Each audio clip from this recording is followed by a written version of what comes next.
Hey guys, subscribe for daily content, and if you're shopping for gear, make sure you check out the description for the newest items at some of the very best online retailers. There's also links for some of the items that I personally recommend. Thanks! What's going on YouTube? Metal Complex here, and today I've got another short, little unboxing video to share with you guys. I feel like I did not do that right. There we go. That was way more satisfying. We have another, a whole bunch of stuff like fell down around my... I can move this stuff back.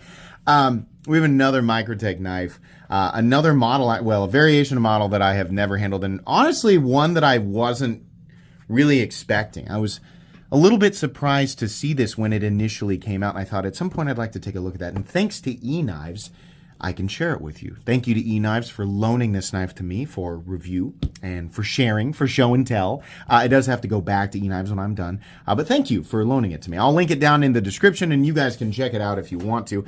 Thanks to my patrons for supporting me, and make sure your notifications are turned on for the Metal Complex YouTube channel. So, what do we have? A slightly heavier than normal, right? Oh, this is, of course, the Marfione Select. Yes. A little, like a little glass of wine and a little block of cheese. Waiter, please, bring me my bring me your finest. What's the way I used to say it that would make my wife mad? Peanut grigio. Yeah. I actually do like I like a cab, Cabernet Sauvignon. I like a dry cab. You know, it's pretty good. I used to hate it. I used to think it tasted like ancient grape diesel fuel. But no, I've come around to it, right? Before that, I can't remember. It was a white one. But anyways, I don't know why, like, who cares? Like, what was this, wine complex of idiots? Take the knife out of the box. Anyways, real fancy metal rectangle that just says, we declare that we can charge you more for this because it is a Marfione Select. I'm joking around. This is a nice knife. It's a production knife. And truthfully, jokes aside, we're going to talk about the price. I'm not super mad at the price tag. In fact, I think it's pretty fair, right? So what do we have here? Ooh, full titanium LUDT. This is so cool for a number of reasons. Number one, I love Microtech's frag texturing. I think that is so cool. It has that sort of military look. This one has the bronze backspacer. It's got that military look, but it also provides traction without being too aggressive. This is a fully made in the USA automatic knife. This is a switchblade. So I think, you know, especially with newer people, when you say switchblade, what pops into their head are, you know, the old school Italian stiletto, swivel guards, swing guards, pick lock, stuff like that. And that becomes, that aesthetic becomes, you know, mutually exclusive with the term switchblade. And while that is a switchblade, stiletto, Italian stiletto is a Italian, obviously, style of stiletto, and stiletto blade is just a long, slender blade made for poking, thrusting, right? It's the Italian style, and it is a switchblade not because of that aesthetic, but because it operates by automatically firing with the use of a button. So any knife that fires automatically with the use of a button or switch, right, that deploys automatically, not assisted, but automatically upon pushing or switching or moving, right, is a switchblade. So the reason I'm telling you is because if you're newer and you're considering picking something like this up, you need to look up the laws in your area about switchblades, because some of them, like here, it's fine. You can buy them, you can own them, you can carry them, doesn't matter. But in other states, not so much. In fact, quite the opposite. So you need to make sure. And if you live outside the USA, I think it's illegal to think about a switchblade, right? Like a lot of European countries, if you think about a switchblade, you're going to hell. Or the moon, or I don't know what they do with you guys, but the laws over there are crazy, you know? But anyways, woo-hoo-hoo-hoo, I love that power. I love a good, powerful side opener. It feels great. A titanium auto. Why don't we see them very often? Have you thought about that? We don't. Hinder has a titanium XM18. It's a much more expensive knife. I own it, actually. It's right here. I've got it out. Let me get this out.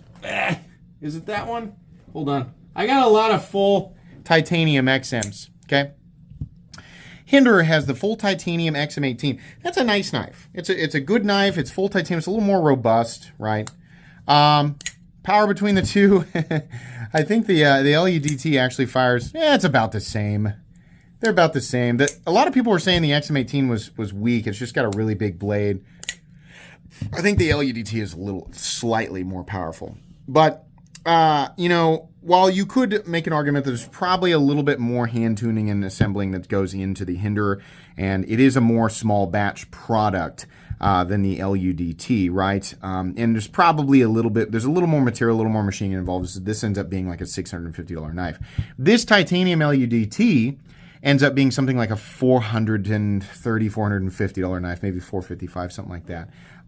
Now, when we consider the materials here, M390MK, which is almost certainly what this is, because that's all that Microtech seems to use anymore. Titanium frame, titanium backspacer, right? People are going to say, I can get those materials from a Chinese company for $200. You can, because they cost less to create. Not because the Chinese company is a, you know, super charitable, kind person that's just wanting to, you know, extend a helping hand to community members. No, it's because it costs way less than half to create it. So we don't compare. That's not an apples to apples comparison, as I continuously mention. And the reason I do this is because there are new people every day watching this channel. The true apples to apples comparison would be a fully U.S. produced item, not an assembled, a U.S. assembled item, a knife that is completely and totally manufactured in the USA. Not only do we not not only do we not see a ton of full size, full titanium USA made pocket knives at the $450 price point, we don't really see any that are automatic. I seriously think that this might be one of the only full titanium USA automatic knives at this price point. There might be one or two. Whenever I say that, somebody always brings up, what about this? And I'm like, oh yeah, that exists. But you don't see them a lot. Full titanium made in the USA, typically, especially when we're if you're considering the small batch in-house guys, they typically end up at least $450, right? I think Spartan Harsey does a good job. The Spartan Harsey knife, I think those, the base price is $450, right? So, I started to breathe out and a weird noise came out of my mouth. I went, sorry. Yeah, I don't know. It's kind of like with the SOCOM and the titanium Ramlock SOCOM, the Ramlock Stitch, the Ramlock MSI, and the Amphibian. The titanium variations, and I was wrong about this. I ranted about it, the base price being too high, but I was wrong. The base price of these at $455 or so is actually pretty competitive. Can you get knives that cost less that are essentially the same thing without being automated? Yeah. Usually from a Chinese company, or if it is from an American company, it will be a substantially lesser item in general, right? But that comes down to preference. What's cool about the titanium LUDT is, as I stated, it's full titanium, it's an auto, and it's legitimately made in the United States. At $455, it's a lot of money. But as far as specific competition, I think it's pretty isolated, right? It's a nice knife. Does the titanium make the LUDT more tactical? No, not at all. But it is nice. I mean, if you're looking to spend this type of money, titanium is a material that makes you feel a little better about it, right? And, it has a high strength to weight ratio. It's, basically, it can't rust. Basically. I mean, if you leave it in the ocean long enough, I guess, right? But, yeah. The only thing that I don't love about this is the pocket clip. I mentioned that when I reviewed this newer version of the LUDT a while ago. And the ergonomic lines are slightly confining back here. Not too bad, right? The choke up spot's okay. I don't like how long the pocket clip is. It does sit right on, I'm actually going to put this in my pocket real quick. It sits right on that texturing. Now it's really not a problem at all. The length of the pocket clip is just you're going to feel that when you're gripping. It's not bad, truthfully. I just wish it was a little shorter. Carry depth. Right here. You have a little bit of a butt sticking up out of your pocket. Let's see how much it weighs. Weight. Here we go. 4.5 ounces. I like to see titanium autos that are made in the USA. The reason that we don't see them a lot is because titanium is not a good material for having steel slam into it, right? So they got to be real careful about where they put the stops.